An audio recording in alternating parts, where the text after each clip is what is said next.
अस्सलाम वालेकुम and welcome back to my YouTube channel. तो जैसे कि हमने न्यूक्लिक एसिड का डीएनए स्ट्रक्चर पढ़ा था, अब हम आज एक एक्सपेरिमेंट पढ़ेंगे ग्रिफ्थ का, जो उन्होंने दिया था। ठीक है, तो फिर चलिए देखते हैं और पढ़ते हैं कि क्या दिया था, क्या हुआ, क्या नहीं बना। तो आज हम पढ़ेंगे Griffith experiment transformation in bacteria. ये आज का हमारा टॉपिक है, बैक्टीरिया में ट्रांसफॉर्मेशन कैसे हुई, किस वजह से हुई, कैसे ट्रांसफ़र हुआ, ये सब आज हम इसमें पढ़ेंगे। और ये जिसने दिया था उसका नाम ग्रिफ्थ था, तो साइंटिस्ट का, तो इसलिए उसका नाम हो गया। तो सबसे पहले हम पढ़ेंगे introduction transformation in bacteria. In 1928 Frederick Griffith, a British bacteriologist, ये एक बैक्टीरियोलॉजिस्ट थे, conducted experiments and reported that bacteria are capable of transferring genetic information through a process known as transformation. 1928 में फ्रेडरिक ग्रिफ्थ, जो British के bacteriologist थे, उन्होंने experiment किए और उन्होंने ये रिपोर्ट बनाई कि बैक्टीरिया जो हैं वो जेनेटिक इन्फॉर्मेशन यहाँ से वहाँ ट्रांसफ़र करने में काम आ सकते हैं। इसको हम ट्रांसफॉर्मेशन कहते हैं। ये रहे वो साइंटिस्ट जिसने ये कहा कि बैक्टीरिया इस लायक हैं कि वो जेनेटिक मटेरियल यहाँ से वहाँ तक ट्रांसफ़र कर सकें। फ्रेडरिक ग्रिफ्थ बैक्टीरियोलॉजिस्ट, ये है वो scientist. During transformation one bacterial cell change its phenotype outer appearance by uptake of genetic material from another bacterial cell from surrounding medium। अब कह रहे हैं कि जब एक जो बैक्टीरिया सेल है, जब उसमें जो है हम दूसरा, मतलब अगर कोई जेनेटिक जो है हम उसमें ट्रांसफ़र करते हैं, तो वो अपना फिनोटाइप क्या कहते हैं, आउटर अपीयरेंस, वो अपना चेंज कर लेगा दूसरा बैक्टीरिया जहाँ से वो जेनेटिक इन्फॉर्मेशन जाएगी। अब यहाँ पर मैं आपको समझा देती हूँ, ये जो मैंने पढ़ा अभी उसकी मतलब वो आपको थोड़ा सा यहाँ पर समझा देती हूँ कि कैसे। एक मिनट, ये रहा हमारा बैक्टीरिया, उसके पास है चलो ये बैक्टीरिया ए हो गया, और उसके पास ये जो अपर लेयर है ना, ये इसको हम कहते हैं कैप्सूल। जैसे कि आपने पढ़ा होगा कि बैक्टीरिया जो हम चैप्टर पढ़ते हैं किंगडम मोनेरा वाला, तो उस पर हम पढ़ाते हैं कि बैक्टीरिया के पास क्या क्या है, तो उसके पास कैप्सूल होता है जो उनको प्रोटेक्टिव शील्ड का उनका काम करता है। अब ये एक बैक्टीरिया, उसमें अंदर एक कैप्सूल है, ये सी मैंने कैप्सूल का लिखा है, ठीक है। अब इसमें जो है हम क्या करते हैं, इसमें हम डीएनए जो है ना, इसका मतलब निकाल देते हैं। ट्रांसफ़र जो डीएनए इसका हमने वो निकाल दिया, आप ऐसा समझिए, ये इसका डीएनए निकल आया। उसके बाद हम क्या करेंगे, डीएनए, ये जो एक डीएनए, अब ये इस बैक्टीरिया के पास कैप्सूल, वो हम दूसरे बैक्टीरिया में ट्रांसफ़र करेंगे जिसके पास कैप्सूल नहीं है, एब्सेंट ऑफ कैप्सूल, इसके पास कैप्सूल नहीं है। ये बैक्टीरिया ए, ये बैक्टीरिया दूसरा हो गया। बैक्टीरिया ए के पास कैप्सूल है, दूसरे के बाद कैप्सूल नहीं है। तो जो बैक्टीरिया ए है जिसके पास कैप्सूल है, उसका हमने डीएनए निकाला और यहाँ पर बैक्टीरिया बी में ट्रांसफ़र कर दिया। तो देखो ये अपना फिनोटाइप कैसे चेंज करेंगे, ये क्या होगा, ये दोनों मिक्स हो जाएंगे और एक जो है बैक्टीरिया बनेगा जिसके अंदर कैप्सूल हो जाएगा। अब देखें, डीएनए तो उसका था, दूसरे बैक्टीरिया में हमने ट्रांसफ़र किया, जो है जिसके पास कैप्सूल नहीं था। जब डीएनए इसका और उसका मिक्स हो गया, तो उसने अपना फिनोटाइप चेंज कर लिया, मतलब अपनी आउटर अपीयरेंस उसने चेंज कर ली उस क्योंकि जिसका डीएनए था उसके पास कैप्सूल था, इस वजह से। जो उम्मीद है ये आपको समझ आ गया होगा। ये मैंने यहाँ, ये जो मैंने स्टेटमेंट लिखी थी, ये मैंने यहाँ पर डिफ़ाइन भी कर दिया आपको। तो फिर हम आगे चलते हैं। Frederick Griffith was searching for a vaccine against Spanish flu. अब जो ये साइंटिस्ट थे वो स्पेनिश फ्लू पे काम कर रहा था ना, उस पर वैक्सीन बना रहा था, and was using 2 strains of streptococcus pneumonia bacteria and mice. अब जो है स्ट्रेप्टोकोकस नमोनिया जो है वो नमोनिया काज करता है माइस में। ये एक बैक्टीरिया है जो नमोनिया काज करता है किसमें, माइस में, माउस में। नमोनिया आर स्पेरिकल बैक्टीरिया, ये स्पेरिकल टाइप होते हैं, मतलब राउंड शेप होते हैं। That cause pneumococcal pneumonia type of bacterial pneumonia, ये एक किस्म का नमूनिया है जो ये बैक्टीरिया काज करता है। स्ट्रेप्टोकोकस नमूनिया ये बैक्टीरिया का में नमूनिया काज करता है। Pneumonia is an inflammatory addition of a lung primarily affecting the small air sacs known as alveoli. जैसे कि ये एक इन्फ्लामेटरी कंडीशन है जो लंग्स पर असर करती है, उसकी जो एयर सैक होते हैं छोटे एलओवीआई उस पर ये इफ़ेक्ट करते हैं। अब हम देखते हैं, अभी यहाँ तक हो गया कि भाई साइंटिस्ट क्या करता था, वो किस चीज़ पर काम कर रहा था, वो सब कुछ अब यहाँ पर हमारा डिस्कस हो गया। आप मुझे उम्मीद है आपको वो पीछे वाली बात भी समझ आ गई होगी। अब हम आगे चलते हैं, अब इसका एक्सपेरिमेंट देखेंगे कि एक्सपेरिमेंट कर क्या रहा था, कैसे कर रहा था और इसको कैसे पता चला कि बैक्टीरिया ट्रांसफ़र हो सकता है एक जगह से दूसरी जगह से। Experiment with S strain has a smooth capsule, R strain does not have capsule। अब दो इसने स्ट्रेन, देखो यहाँ पर स्ट्रेन कहा है, बैक्टीरिया नहीं कहा है कि भाई डीएनए कैरी किया है या कुछ भी। इन्होंने क्या स्ट्रेन, वो कह रहे हैं कि दो स्ट्रेन थी, एक जो थी वो एस स्ट्रेन थी और दूसरी जो थी वो आर स्ट्रेन थी। जो एस स्ट्रेन है, एस इस वजह से क्योंकि ये स्मूथ, इसके पास जो कैप्सूल है वो स्मूथ है, और R strain does not have a capsule, इसके पास कोई कैप्सूल नहीं थी। यहाँ पर मैं फिर भी समझा देती हूँ आपको।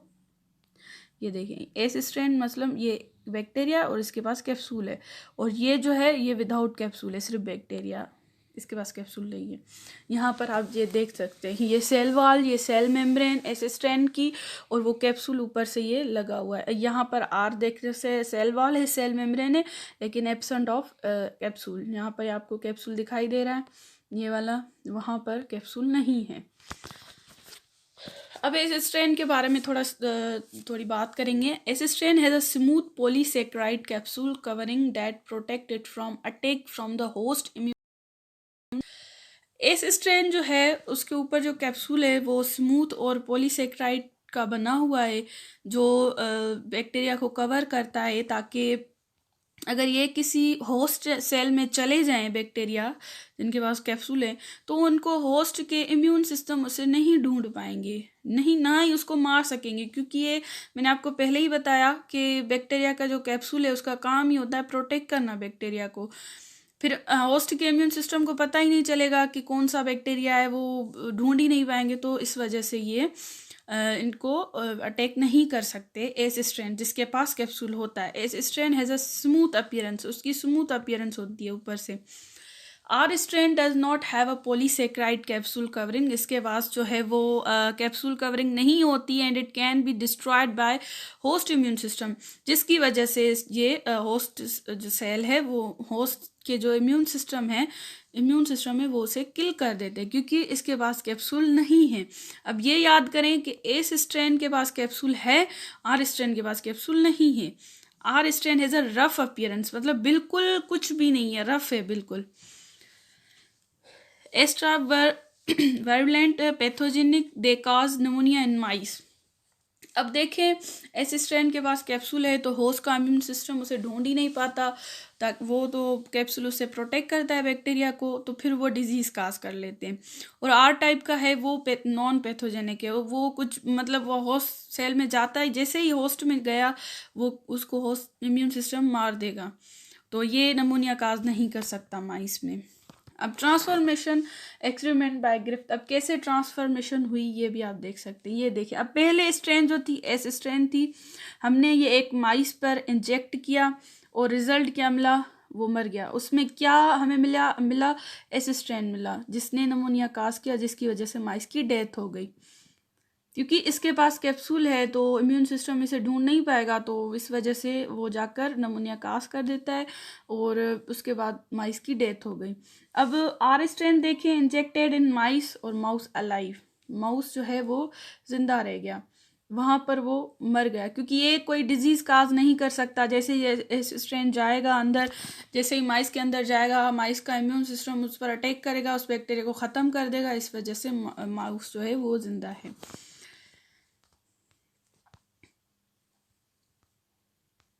देखें, अब ग्रिफ्ट ने ये दोनों ये जो है ये दोनों आपको समझ आ गया होगा कि कैसे जो है रफ स्ट्रैंड गया, ये माउस जिंदा हो गया, स्मूथ पर गया तो वो मर गया।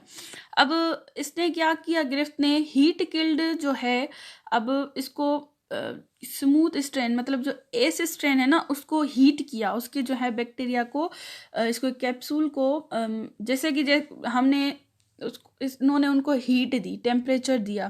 टेम्परेचर होने की वजह से बैक्टीरिया अंदर से जो है ख़त्म हो गया और उसका जो कैप्सूल है वो डीनेचर हो गया, मतलब वो उसमें भी ऐसे समझे दरारें आ गई। तो उन्होंने फिर उसमें अंदर जो है भेज दिया। फिर क्या हुआ, माउस जो है वो ज़िंदा रह गया, माउस मतलब बच गया, क्योंकि हीट जो है हीट दी थी, कैप्सूल ख़त्म हो गया, बैक्टीरिया समझो ख़त्म हो गया, तो वो कुछ भी नहीं कर सकता, तो इस वजह से ये ज़िंदा हो गया। अब क्या किया, रफ स्ट्रैंड ली, सही है, आर स्ट्रैंड ली, और उसके बाद हीट किल्ड एस स्ट्रैंड भी ली इन्होंने, जैसे उनको हीट दी मैंने आपको बताया, दोनों को मिक्स कर दिया, फिर इंजेक्ट करके माउस में डाला, तो उनकी डेथ हो गई। क्योंकि जो स्मूथ जो स्ट्रैंड है, चलो बैक्टीरिया तो ख़त्म हो गया, डीएनए तो ख़त्म नहीं हुआ ना, फिर उसने रफ में जाकर जगह ले ली, पनाह मतलब ले ली, फिर उसमें जगह लेने के बाद उसको अपना फिनोटाइप उसने आर स्ट्रैंड ने चेंज कर दिया, जैसे कि हमने पीछे बात की। तो फिर उसमें जैसे ही बैक्टीरिया ने अपना अपीयरेंस चेंज कर दिया, अपने लिए कैप्सूल बना लिया, ऊपर से कैप्सूल तो कुछ नहीं कर सकते इम्यून सिस्टम वाला, तो फिर अब ये इसमें माउस की डेथ हो गई। During the process, Griff discovered that gene transfer took place between two different bacterial strain. अब यहाँ पर ये ग्रिफ्ट ने कह दिया, डिस्कवर कर दिया कि जीन ट्रांसफ़र हो सकता है दो डिफरेंट बैक्टीरियल के बीच में।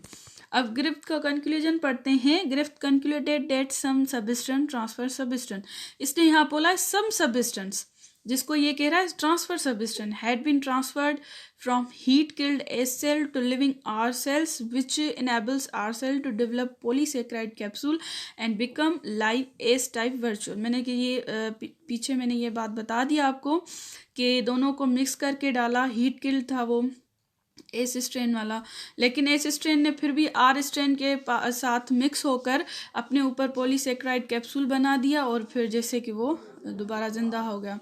अब देखें द एवरी जो है ये दूसरे साइंटिस्ट हैं, the Avery MacLeod McCarty experiment in 1944 prove that DNA is a substance that cause bacterial information.